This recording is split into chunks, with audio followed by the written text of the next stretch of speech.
Sa ngala ng Ama at ng Anak at ng Espiritu Santo, Amen. sumainyo ang Panginoon. At sumaiyo rin. Ngayon po ay ginugunita natin sina San Lorenzo Ruiz at mga kasama niyang martir.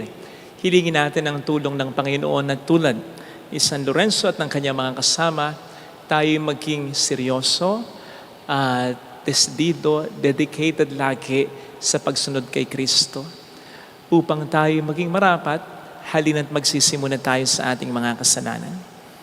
Tayo pong lahat, inaamin ko sa makapangyarihang Diyos at sa inyo mga kapatid, na lubha akong nagkasala sa isip, sa salita at sa gawa, at sa aking pagkukulang. Kaya sinasamo ko sa mahal na Birheng Maria, sa lahat ng mga anghel at mga banal, at sa inyo mga kapatid, na ako'y panalangin sa Panginoong ating Diyos. Kaawaan tayo na mapagmahal na Diyos, patawarin sa ating mga sala, at patnubayan hanggang sa buhay na walang hanggan. Amen. Panginoon, kaawaan mo kami. Panginoon, kaawaan mo kami. Kristo, kaawaan mo kami. Kristo, kaawaan mo kami. Panginoon, kaawaan mo kami. Panginoon, kaawaan mo kami. Iyuko natin ang ating ulo, ibulong sa Panginoon ang ating intensyon, kasama ng intensyon ng mga tumutulong sa ating simbahan at ng intensyon ng mga nasa ibang bayan o nangingibang bayan, ating mga kababayan para sa kanilang pamilya at para din sa ating bayan. Manalangin tayo. Ama naming makapangyarihan, ang mga gumaganap sa iyong kalooban, kahit na sila'y usigin at pahirapan, ay tinuturing mong mapalad sa iyong kaharian. Ang katapatan ng mga banal na martir na sina San Lorenzo Ruiz at mga kasamahan ay mapasa amin nawa araw-araw upang ang paglilingkod sa iyo at sa kapwa-tao ay aming magampanan. Niling namin ito sa pamamagitan ni Jesucristo, asama ng Espiritu Santo magpasa walang hanggan. Amen. Magsiupo ang lahat. Ang salita ng Diyos mula sa simula ng aklat ni Propeta Ageo. Ikalawang taon noon ng pamamahala ni Haring Dario sa Persya, nang unang araw ng ika-6 na buwan, tinawag ng Panginoon sa Propeta Ageo. Ipinasabi niya kay Zorobabel na gobernador ng Huda at anak ni Sealtiel at sa buong saserdoteng si Josue na anak naman ni Josadak. Ganito ang sinabi ng Panginoon. Ipinamamalita ng bansang ito na hindi pa panahon upang muling itayo ang templo. Sinabi nga ng Panginoon sa mga Israelita sa pamamagitan ni Propeta Ageo, magaganda at maayos ang inyong mga tahanan, ngunit pinababayaan niyong wasak ang aking bahay. Isipin ninyo ang inyong kalagayan. Marami ang inyong inihahasik, ngunit kakaunti ang inaani. Kumakain nga kayo, ngunit hindi nabubusog. Umiinom kayo, ngunit hindi nasisiyahan. Kumikita nga ang mga manggagawa, ngunit ang kita nila'y parang nauhulog sa buslong butas. May damit nga kayo, ngunit hindi makaalis ng ginaw. Isipin ninyo ang nangyayari sa inyo. Kumuha kayo ng kahoy sa bundok. Gawin ninyo uli ang templo at doon ko iahayag ang aking kaningingan. Sa gayon, ako'y masisiyahan. Ang salita ng Diyos. Salamat sa Diyos. Panginooy nagagalak sa hirang niyang mga anak. Panginooy nagagalak sa hirang niyang mga anak. Ang Panginooy purihin, awitan ng bagong awit. Purihin sa pagtitipon ng tapat sa pananalig. Magalak ka, O Israel, dahilan sa manlilikha. Dahilan sa iyong hari, ikaw Siyon, ay matuwa. Panginooy nagagalak sa hirang niyang mga anak. Purihin sa pagsasayaw, purihin ang kanyang ngalan. Alpatambol ay tugtugin, at siya ay papurihan. Panginooy nagagalak sa kanyang mga hirang, sa nangagpapakumbabay tagumpay ang ibibigay. Panginooy nagagalak sa hirang niyang mga anak. Sa tagumpay na natamo, magalak ang mga hirang. Sa kanilang pagpipista ay magsaya't mag-awitan. Sa pagpuri sa Panginoon ay bayaang magsigawan. Ang tatanggap ng tagumpay ay ang kanyang mga hirang. Panginooy nagagalak sa hirang niyang mga anak. Magsitayo po ang lahat.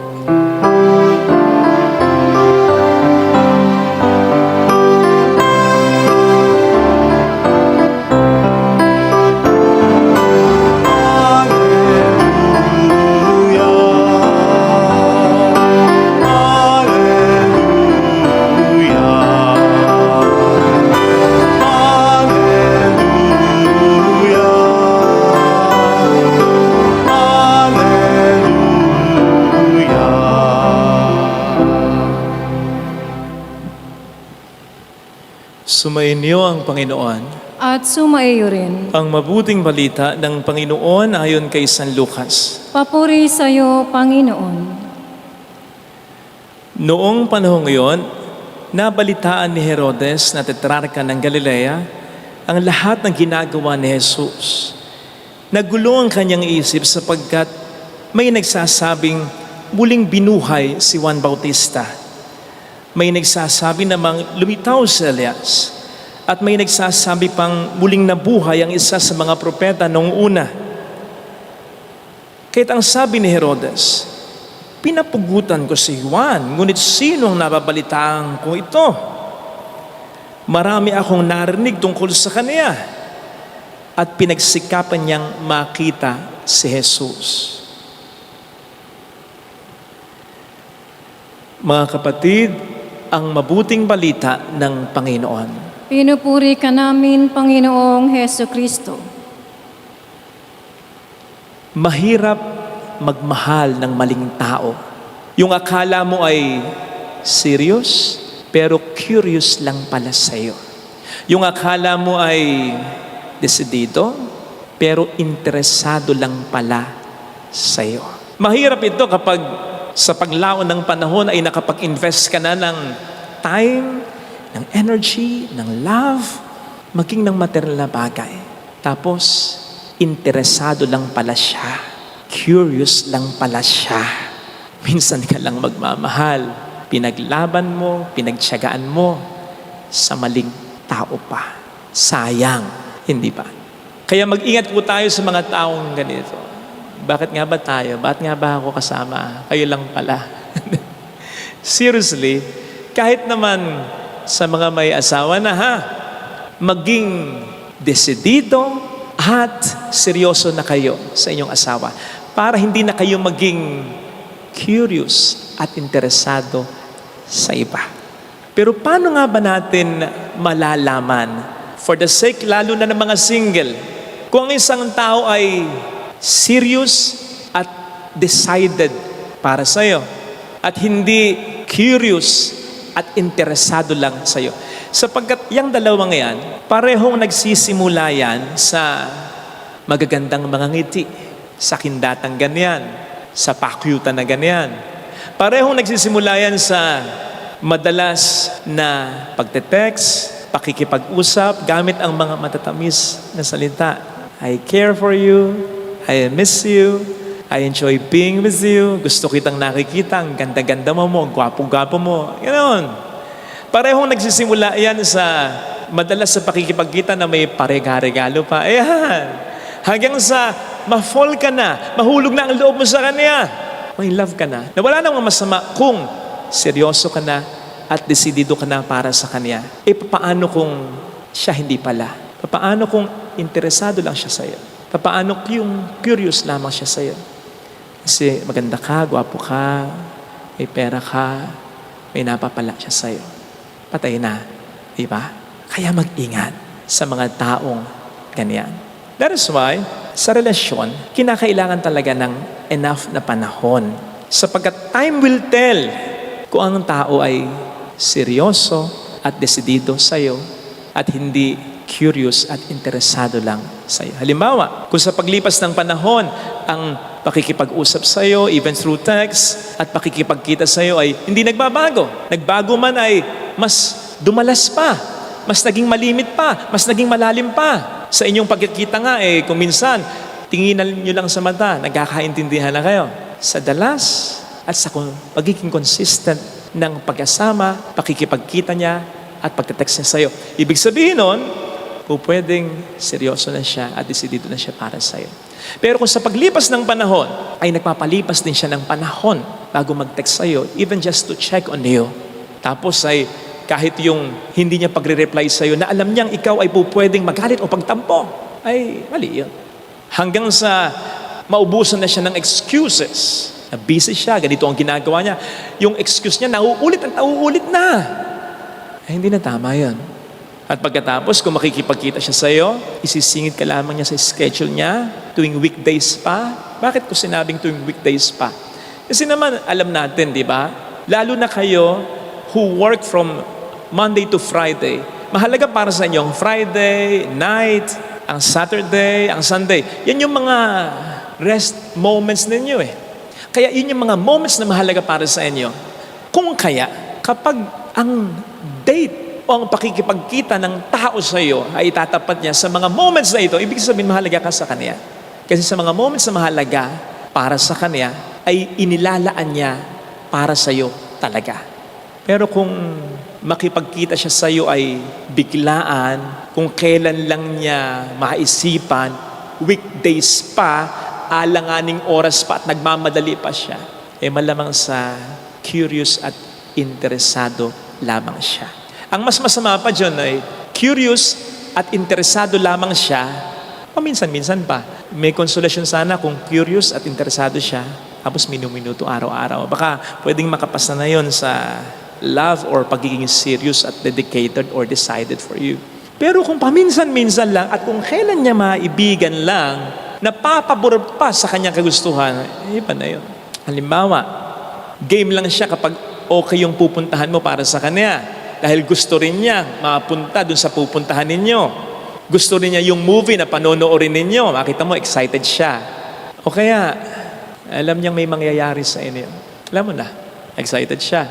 Pero pag ang lakad ninyo ay parang pabor lang sa'yo, kasi magsha-shopping ka lang, pupunta ka lang sa reunion, nagsisimba ka, tapos alam niya na wala naman ding mangyayari sa inyo. Alam mo na, ang bigat-bigat na ng loob niya, pinipilit mo na siya, kaya konting hassle lang, naiinis siya. Ay, matinding sign na yon na siya ay curious at interesado lang sa'yo. Kasi alam niyo ang tao, lalong-lalo na ang lalaki, gagawin naman niya ang gusto niya. Pag gusto ng lalaki, wala lang makapipigil sa kanya. Gustong kumain niya, kakain yan. Gagawa ng paraan yan para makakain. Gustong magpahinga niya, magpapahinga yan. Gusto niyang gumala, gagala yan. Hindi naman po pwede na kapag nagmamahal na siya, kapag ayaw niya, hindi niya gagawin, di ba? Nagmamahal ka I mean, may mga kilala akong mga lalaki na yung hindi nila ginagawa dati, sa interesado at curious lang silang babae, nang makamit sila ng babaeng talagang decided na sila na pakasalan, nang makamit sila ng babae na talagang seryoso na sila, ay, all of a sudden, nagsisimba na, nagiging sweet na. Ginagawa na nila yung mga dating hindi nila ginagawa.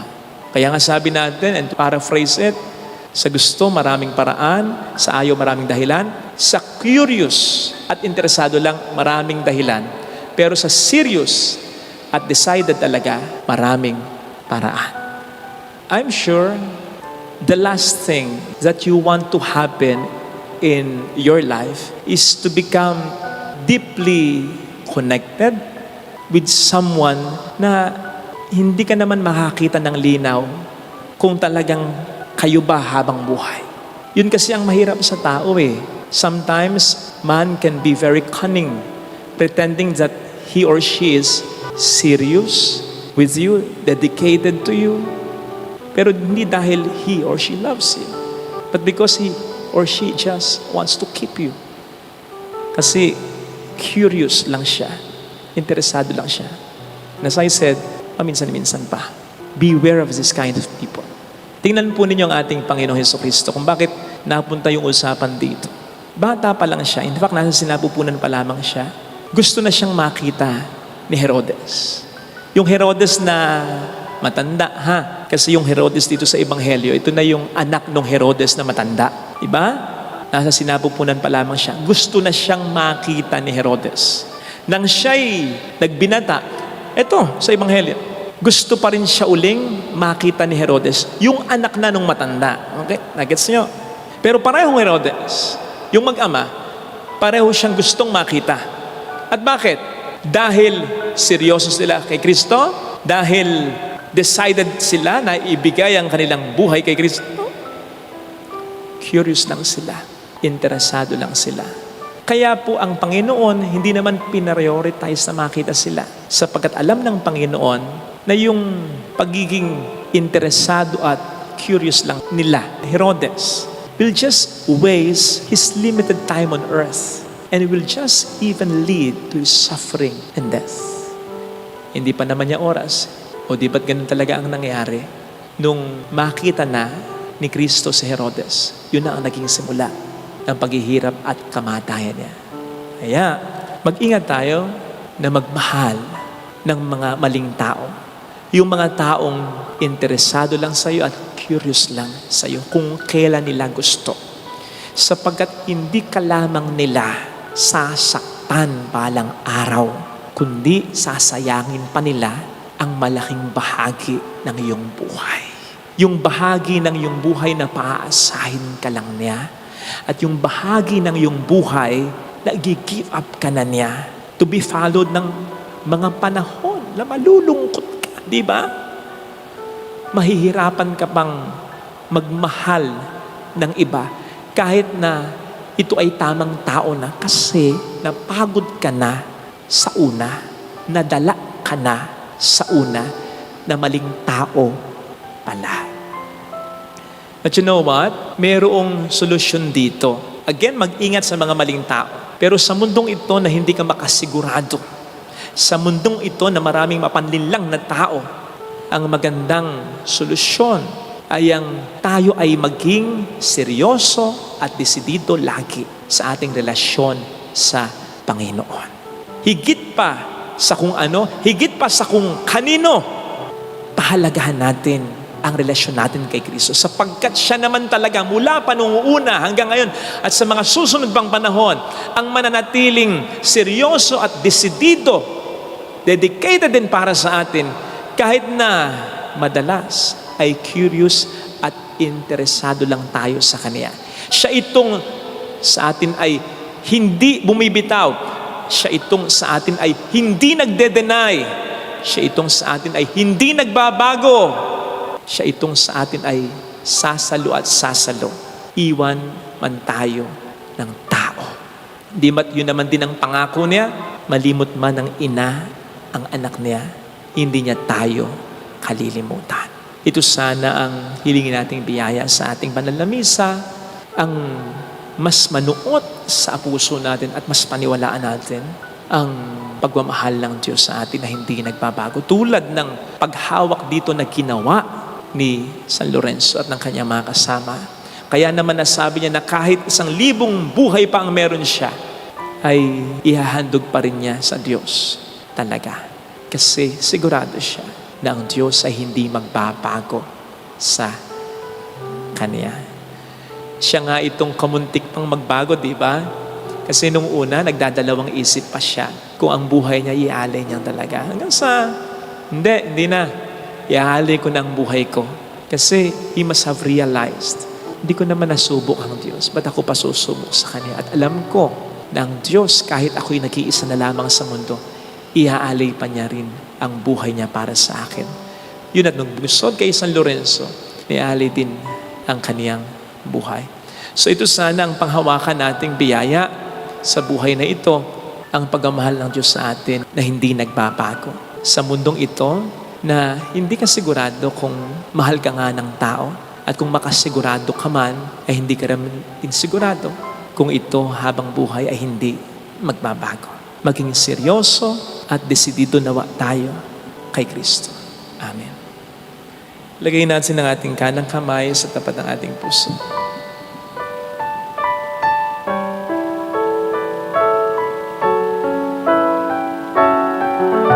Awitin natin, alam kong may magagawa ang Diyos.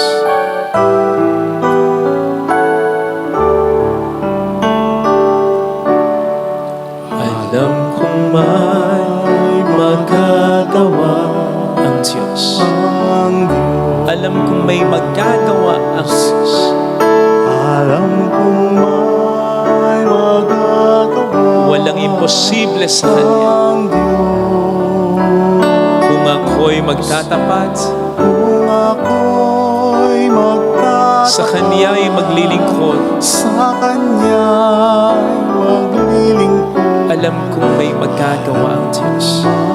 may magagawa ang Diyos. Alam kong di ringgin ng Diyos ang samok, Alam kong di sapagkat mahal niya ako. ng Diyos ang samo ko. Alam kong di ringgin ng Diyos ang samok, Alam kong di ringgin ng Diyos sapagkat ang alam niya ang pinagdaraanan. Kung ako'y magtatapat, Kung ako'y magtatapat sa Kanya'y maglilingkod, sa Kanya'y maglilingkod, alam kong di ringgin ng Diyos ang samok. di ringgin ng Diyos Bigyan natin ang ating mga mata. samo ko. Panginoon, kami tulungan mo na hindi magbago sa iyo. At tulungan mo rin po kami na hindi iasa ang aming kaligayahan, maging ang aming buhay sa iba, sapagkat hindi namin kontrolado ang isipan at emosyon damdamin nila. May mga taong nagmamahal ng totoo, pero paglipas ng panahon, kung bakit biglang nagpapago. Tulungan mo kami, Panginoon, na higit pa sa relasyon namin sa aming kapwa, ay mag-invest ng pagmamahal namin sa iyo. Sapagkat ikaw lang talaga ang kailanman ay hindi magbabago. Hallelujah! Purihin ang Diyos. Hallelujah! Masalamatan sa Siya ay muling babalik sa atin. Hindi niya tayo iiwan, hindi niya tayo mababayaan, paniwalaan natin. Balik sa atin. Hallelujah! Purihin ang Diyos. Hallelujah! Sa takdang panahon ay babalik ang Panginoon upang tayo ay kulitapan siya sa kanyang mga pangako sa atin. Sabihin mo sa kanya, mayroong magandang mangyayari sa iyo. Higit pa sa inaasahan mo, sapagkat sabi niya, buhay man sumapa sa kamatayan man, hindi niya tayo kalilimutan, hindi niya tayo pababayaan. Lagi niya tayo sasamahan, hindi niya siya masusunod. Mayroong magandang mangyayari sa iyo. Magandang mangyayari Kung lalapit kay Jesus, kung lalapit kay Jesus. papuri sa Ama at sa Anak sa Espiritu Santo.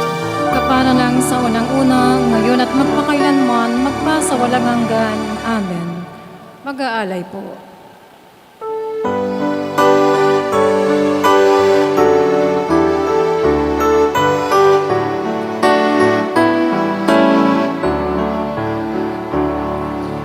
Tulad ng mga butil na tinitipon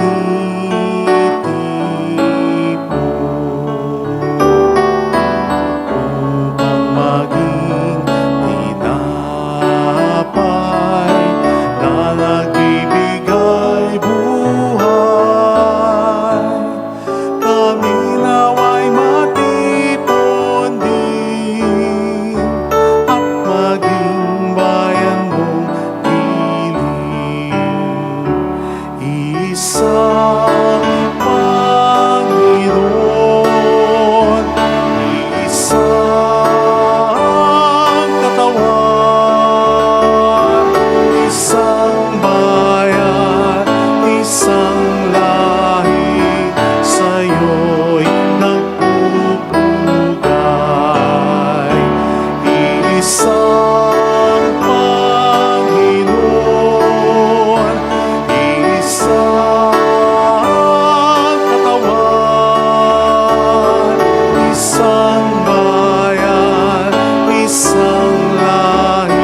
Manalangin tayo, pang ating handog ay maging kalugod-lugod sa Diyos samang makapangyarihan.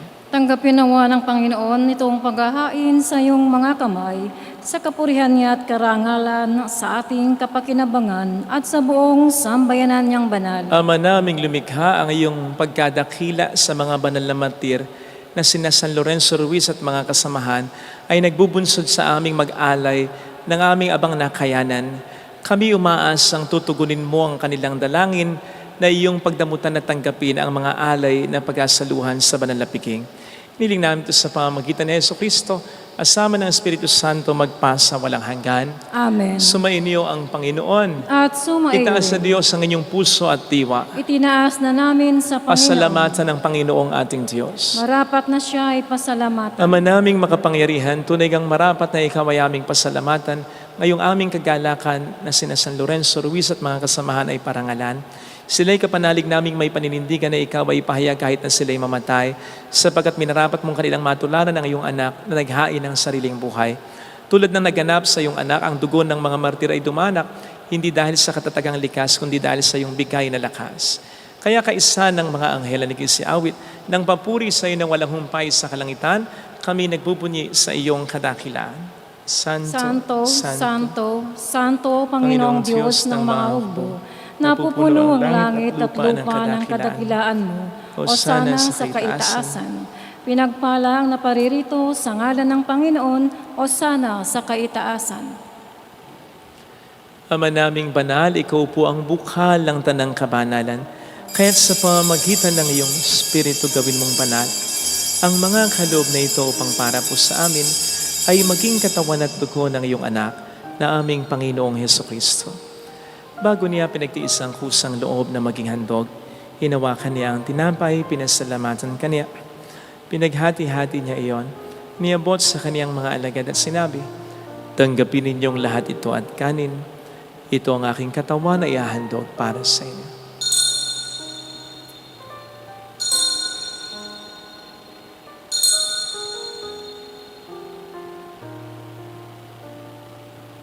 Gayun din naman nang matapos ang hapunan, nawakan niya ang kalis, muli kaniyang pinasalamatan. Iniabot niya ang kalis sa kaniyang mga alagad at sinabi, "Tanggapin ninyong lahat ito at inumin. Ito ang kalis ng aking dugo ng bago at walang hanggang tipan. Ang aking dugo na ibubuhos para sa inyo at para sa lahat sa ikapagpatawad ng mga kasalanan. Gawin niyo ito sa pag-alala sa akin."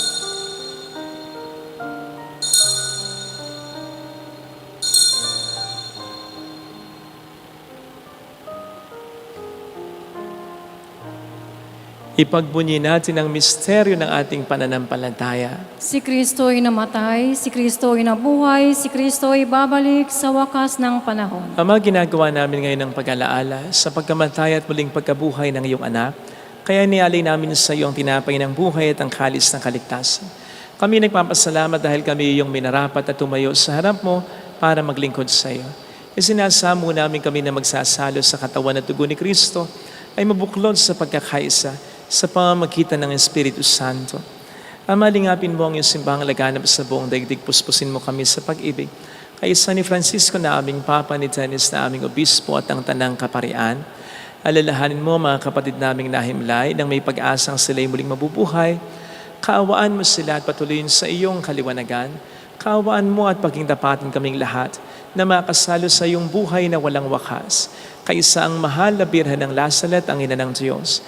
San Jose ang kabiyak ng kanyang puso, San Lorenzo, at ang lahat ng mga kasama niyang martir na namuhay dito sa daigdig ng kalugod-lugod sa iyo.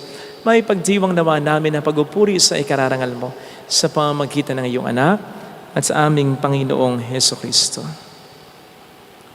Sa pamamagitan ni Kristo kasama niya at sa Kanya, ang lahat ng parangal, papuri ay sa iyo, Diyos amang makapangyarihan, kasamang Espiritu Santo magpasa walang hanggan. Amen. Tumawag tayo sa Ama.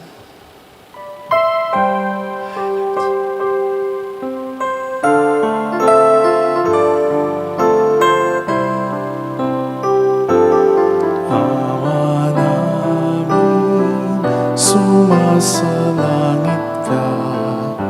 Sambahin ang ngalan mo, mapasa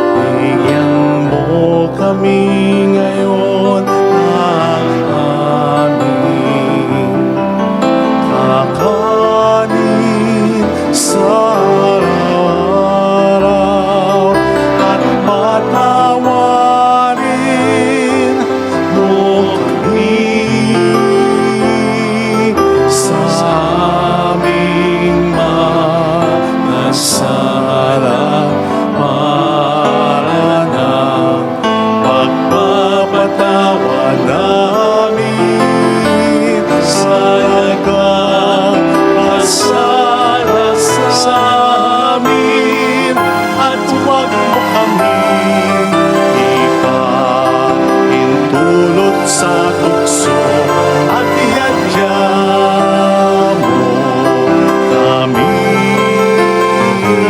sa lahat ng masama. Hiling namin kami adya sa lahat ng masama, pagkalooban ng kapayapaan araw-araw, iligtas sa kasalanan, sa kapahamakan, sa mga seryosong karamdam. Samantalang aming pinaghahandaan ang dakilang araw ng pagpapahayag ng tagapagligtas naming si Heso Kristo. Sapagkat iyo ang kaharian, ang kapangyarihan, at ang kapurihan magpakailanman. Amen. Panginoong Heso Kristo, sinabi mo noon, sinasabi mo rin sa amin dito ngayon, kapayapaan ang iniiwan ko sa inyo, aking kapayapaan ang binibigay ko. Tunghayin mo ng aming pananampalataya, wag ang aming pagkakasala. Pagkalooban mo kami ng kapayapaan at pagkakaisa, lalo na sa aming pamilya, ano man ang aming maging problema ayon sa iyong kalooban, at sa mga Espiritu Santo magpasa walang hanggan. Amen. Ang kapayapaan ng Panginoon ay sumainyo nawang lahat. At sumaiyo rin. Bigayan tayo ng kapayapaan sa isa't isa. Espiritu.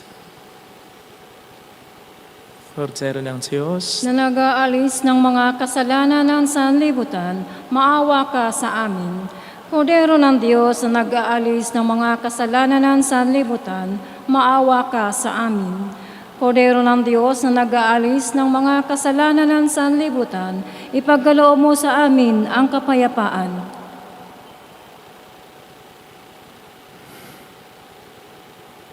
narito sa harap natin ang Panginoon, ang ating buhay at kaligtasan. Mapalad tayong inaaniya. Panginoon, hindi ako karapat-dapat na magpatuloy sa iyo, ngunit sa isang salita mo lamang ay gagaling na ako.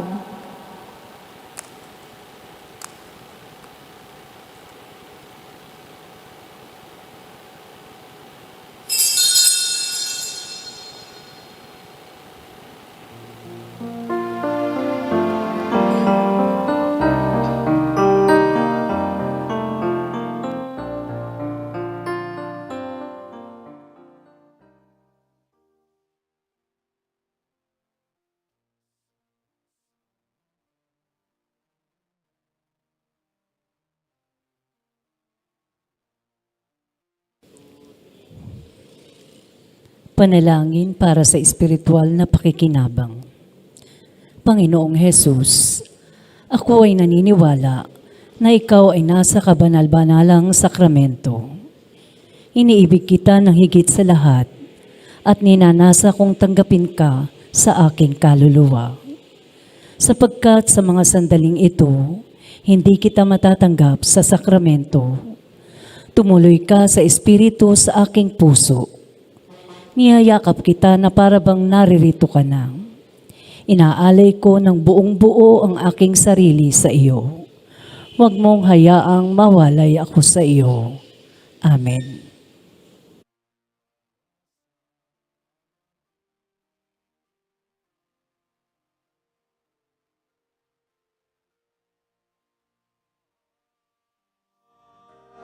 Lahat ay aking ibibigay, ibibigay pati aking buhay, upang purihin siya.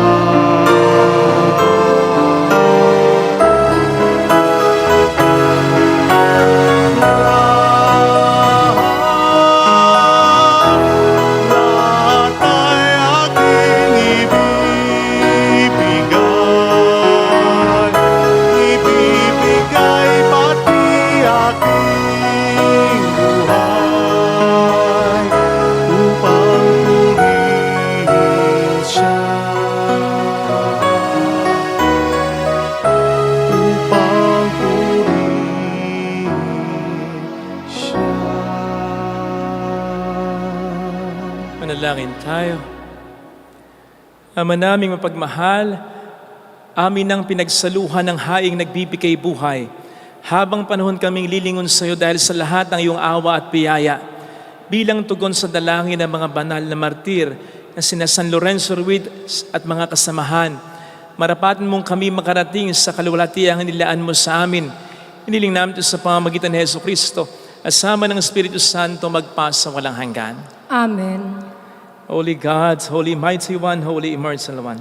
Have mercy on us and on the whole world. Holy God, Holy Mighty One, Holy Immortal One. Have mercy on us and on the whole world. Holy God, Holy Mighty One, Holy Immortal One. Have mercy on us and on the whole world. Jesus, King of Mercy, We trust in you. alalahanin Alalahanin, O mahal na Birhen ng Lazaret, ina ng pag-asa, ikaw ang nagpaalala sa aming magbalik loob sa Ama.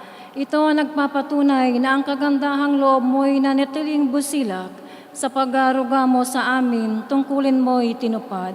Sa paanan ni Kristo'y itinuring mo kaming mga tunay mong anak, kaya ninais mong ni isa'y huwag mapahamak. Maging sa iyong walang tigil na pananalangin, pati luhay pumatak. Huwag namang mawala ng saysay ang iyong paghihirap.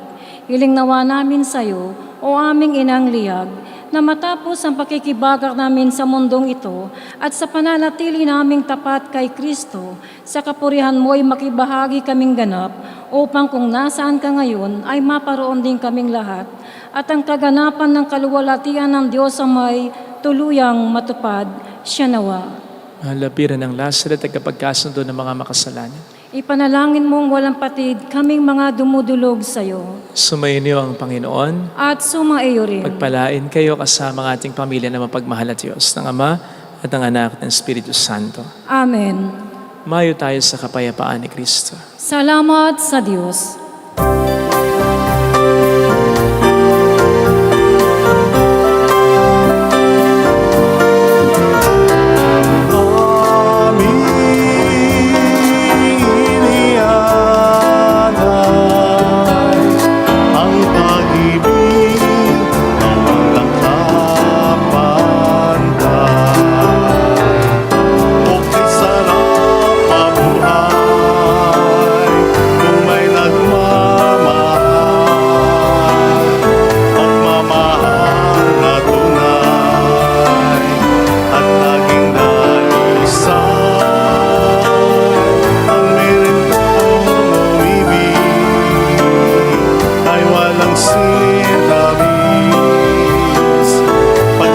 sa kalinis sa iyo hanggang langit.